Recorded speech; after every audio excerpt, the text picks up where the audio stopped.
Hi friends and family. இன்னைக்கு நம்ம வீட்டில் என்ன சமையல்னு பார்த்தீங்கன்னா சுறா புட்டு. சுறா புட்டு எப்படி செய்யறதுன்னு பார்க்கலாம் வாங்க. அதுக்கு தேவையான இன்க்ரீடியன்ஸு, ஃபஸ்ட்டு சுத்தமான செக்கில் ஆட்டி எடுத்து சுத்தமான நல்லெண்ணெய், சீரகம், மஞ்சள் தூள்,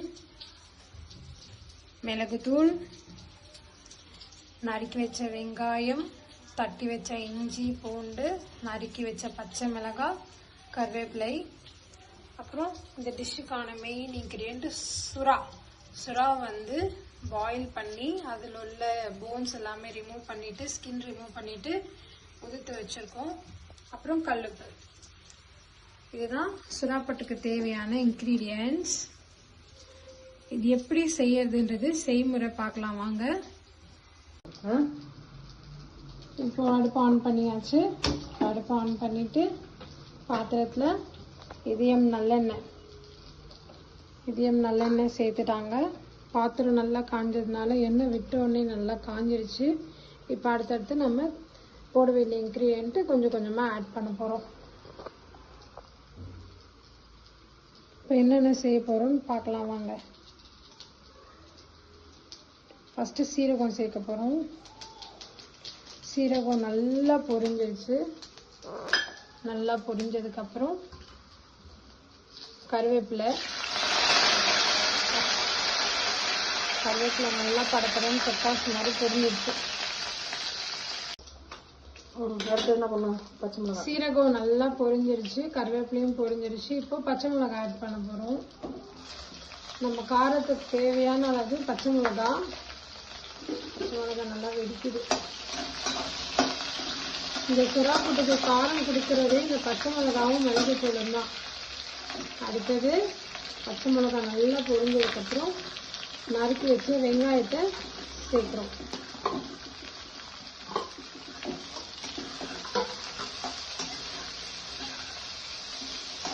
வெங்காயம் இப்போ நல்லா பொன்னிறமாக நல்லா வதங்கணும். அது வரையும் நம்ம வதக்கிட்டே இருக்கலாம். வெங்காயம் நல்லா பொன்னிறமாக வதங்கிடுச்சு. இப்போ அடுத்ததாக நம்ம இஞ்சி பூண்டு தட்டி வச்சிருக்கோம்ல அது கொடுப்போம். இது அரைச்சி வைக்கல, இஞ்சி பூண்டையும் தட்டி வச்சிருக்கோம். இஞ்சி பூண்டு பேஸ்டாக போடக்கூடாது, கொஞ்சம் இஞ்சியும் பூண்டையும் தட்டி தான் போடணும். அப்போ தான் வாசனையாக இருக்கும். இது நல்லா அந்த பச்சை வாசனை போகிற அளவுக்கு வதக்கி எடுத்துக்கலாம். வெங்காயம் இஞ்சி பூண்டு நல்லா அந்த பச்சை வாசனை போகிற அளவு வதக்கியாச்சு. இப்போ அடுத்ததான் மஞ்சத்தூள் சேர்க்க போகிறோம். மஞ்சத்தூள் சேர்த்து கூடவே கொஞ்சம் உப்பும் சேர்த்துக்கிறோம். இந்த மசாலாவுக்கு தேவையான அளவுக்கு உப்பு சேர்த்து நல்லா பரட்டி விட்டுக்கலாம்.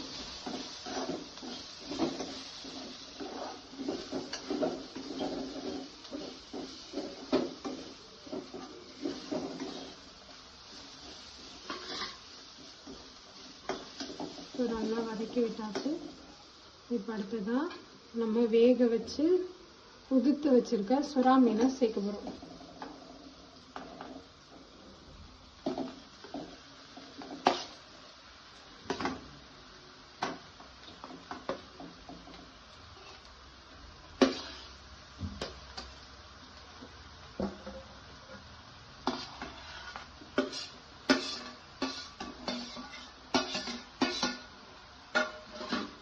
அவ்வளோதான். ஸோ என்ன பண்ண போகிறோம், இந்த மீனை நல்லா பெரட்டி விடணும்.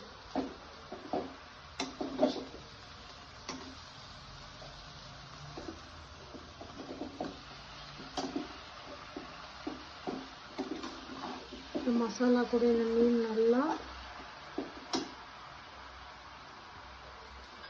பெரட்டி விடணும். இப்போ மீனுக்கு தேவையான அளவு உப்பு, முதல்ல மசாலாக்கு தேவையான அளவு உப்பு, இப்போ மீனுக்கு தேவையான அளவுக்கு உப்பு சேர்த்து நல்லா பரட்டிக்கணும்.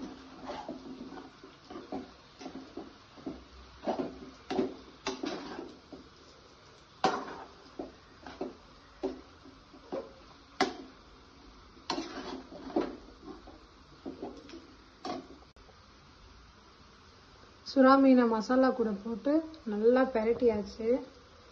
மீனில் இந்த தண்ணி எல்லாமே நல்லா ட்ரை ஆகிட்டு மீன் நல்லா உதிரி உதிரியாக இருக்குது. இந்த சமயத்தில் நம்ம அடுத்ததாக மிளகுத்தூள் சேர்க்க போகிறோம். இந்த மீனுக்கு தேவையான அளவுக்கு மிளகுத்தூள்.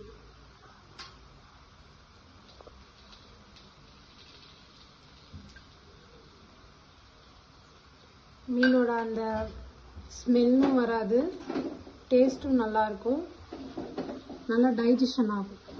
அதுக்காக தான் மிளகுத்தூள் சேர்க்குறோம். மிளகுத்தூள் சேர்த்துட்டு நல்லா பெரட்டி விடணும்.